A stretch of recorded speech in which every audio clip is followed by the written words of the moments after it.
Hello friends, ఎలా ఉన్నారంతా? నేను సూపర్గా ఉన్నాను. మీరు కూడా సూపర్కి ఊపర్ ఉండాలని కోరుకుంటున్నాను. ఇవాళ వీడియో వచ్చేసి అడవి పంది మాంసంతో పికిల్ని మనం ఇంట్లో ఎలా తయారు చేసుకోవాలో చూద్దాం. దీనికోసం నేను 2 కిలోల మీట్ని తీసుకున్నానండి. ముందుగా మనం మీట్ని బాగా ఉడికించుకోవాలండి. దీనికోసం నేను వాటర్ పెట్టుకొని వాటర్ అనేవి తెరల కాగిన తర్వాత మనకు కావాల్సిన మీట్ని అందులో వేసుకొని 20 మినిట్స్ పాటు బాగా ఉడికించుకోవాలండి. పీస్ అనేది మనకి మెత్తగా ఉట్టిందని అనిపించిన తర్వాత వాటర్ నుంచి మనకి పీస్లని సపరేట్ చేసుకోవాలి. ఇలా వాటర్లో ఉడికించుకున్నప్పుడే మనకి 90% పీస్ అనేది ఉడికిపోతుందండి. నేను ఒక పీస్ని తీసి చూపిస్తాను, చూడండి. చూసారుగా, చాలా మెత్తగా ఉడికింది.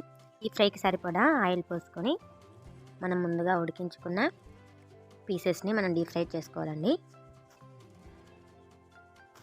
పీస్ అనేది మనకి మెత్తగా కాకుండా క్రిస్పీగా వచ్చేలాగా చూసుకొని డీప్ ఫ్రై చేసుకొని పక్కన పెట్టుకోవాలండి.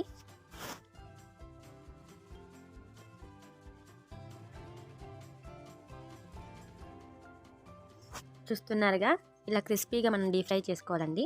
ఇలా క్రిస్పీగా మనం డీప్ ఫ్రై చేసుకున్నట్టయితే మనకి పీకిల్ అనేది ఎక్కువ రోజులు నిల్వ ఉండడానికి బాగుంటుంది. ఇంతకుముందు మనం డీప్ ఫ్రై చేసుకోగా మిగిలిన ఆయిల్లో అల్లం వెల్లుల్లి పేస్ట్ని 2 స్పూన్లు వేసుకొని స్టవ్ని మనం సిమ్లో పెట్టుకొని చేసుకోవాలండి. ఇదంతా అల్లం వెల్లుల్లి పేస్ట్ని బాగా ఫ్రై చేసుకొని ఇందులోనే మనం 4 స్పూన్స్ కారం, అలాగే 4 స్పూన్స్ సాల్ట్ని వేసుకొని బాగా కలుపుకోవాలండి. అలాగే 2 స్పూన్స్ పసుపు,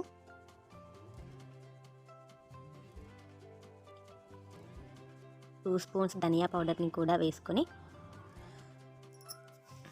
దీనికోసం ఓల్డ్ గరం మసాలా పొడిని వాడుతున్నానండి. వీటన్నింటిని మనం బాగా కలుపుకొని ముందుగా వేయించి పెట్టుకున్న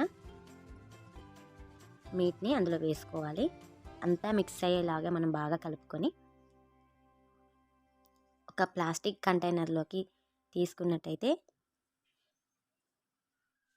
20-30 డేస్ వరకు నిల్వ ఉండే ఫారెస్ట్ పికిల్ మనకి రెడీ అయినట్టే అండి.